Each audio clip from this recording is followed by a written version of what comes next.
evening and welcome to tonight's Opinion Hour.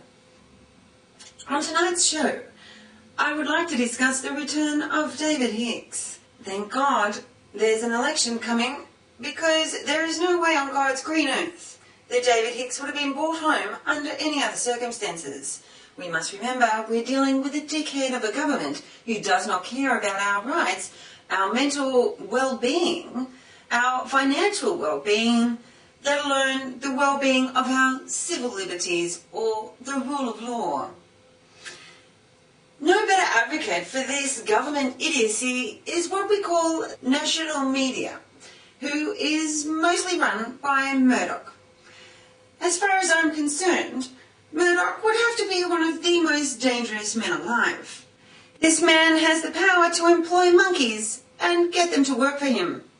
And if there was any evidence needed of that fact, then yesterday's paper on the arrival of David Hicks home to Australia after 5 years of being raped up the arse by the Americans at Guantanamo Bay, the media put its claws out just to put into this one single human being one more time, while it still has the chance to catch him in orange overalls. David Hicks apparently was flown home in a luxury jet, and according to the papers, that he was extremely grateful for this experience and lapped it up. Not to mention that he was fully restrained at the time. To see the photos in the newspaper, you would think that this guy was on the set of The Bold and Beautiful. Apparently, it cost over $500,000 to bring David back from Guantanamo Bay to Australia. He was not allowed to fly over American soil because he's just too much of a threat. They had to take him out through the Mexico way. Now, I can just imagine David as a convicted terrorist and being the extraordinarily dangerous human being that he is, had a choice in how he wanted to get home.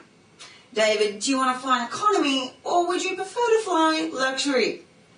You can just see it now, can't you? Let's face it, people, if David had had the option to swim home, as opposed to no other option at all, he would have taken that option. Swim, no problem. I'll be home in a few weeks, or as long as it takes me. No. We can see what's going on here. The 12 or 30 odd officers that accompanied David home would have all got together and had a meeting beforehand and said, listen, we have a big budget here, how can we blow it? A luxury jet, so that we can sit our big fat police asses down and ride in style at the taxpayers' expense. I would like to bring your attention to a few of the photos that we had to bear witness to in the newspapers yesterday on the arrival of David Hicks. On the front page of the Sydney Morning Herald is a shot of a protester with a big sign saying, "Forget Hicks, remember 9/11.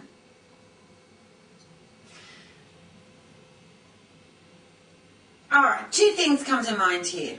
Number one is, no one knew what time David Hicks was coming home. Not even his father. His father was told of David Hicks' arrival once David was already in the South Australian Yatala prison. So, how is it that a lone protester who goes under the name of Mark happened to know where David Hicks' lawyers would be, or David Hicks, where the media would be, if no one else knew? The facts of the matter are, this guy is not a protester. Mark, whoever you are, we know. You're a scumbag who works for the government, trying to spread lies, fear, and hate. And you know what? It's not working. If David isn't allowed to make money out of his story, then as far as I'm concerned, no other prick should be able to either. We, as a collective, should band together and not buy one single ounce of material based about David Hicks unless it has come from David Hicks himself. You know what I'd love to see actually in this country, just to start piecing A, the media off, B, the government, and C, the Australian Federal Police, is we should actually work in reverse to how they're expecting us to operate. We should probably all collectively get together and stop buying the newspaper. Just stop. Let's get our news sources from somewhere else, because believe me, there are many other places to get news. And not news that's written by a monkey. And what of this Apec meeting that the government is deciding to have in the middle of a capital city? We are going to get thousands and thousands of police in the centre of Sydney, all ready and waiting to take on the angry mob. But what would happen if no one turned up? What would happen if all the protesters decided en secret and en masse to meet somewhere else and actually have a party? We could call it the stick it up your ass and smoke that one party, or basically keep it short and just stick it up your ass party, where all the protesters get together, they have a bit of a dance, bit of a sing-along, bit of a peace rally, but they go nowhere close to where the government and the Australian Federal Police and God knows who else expect us to go.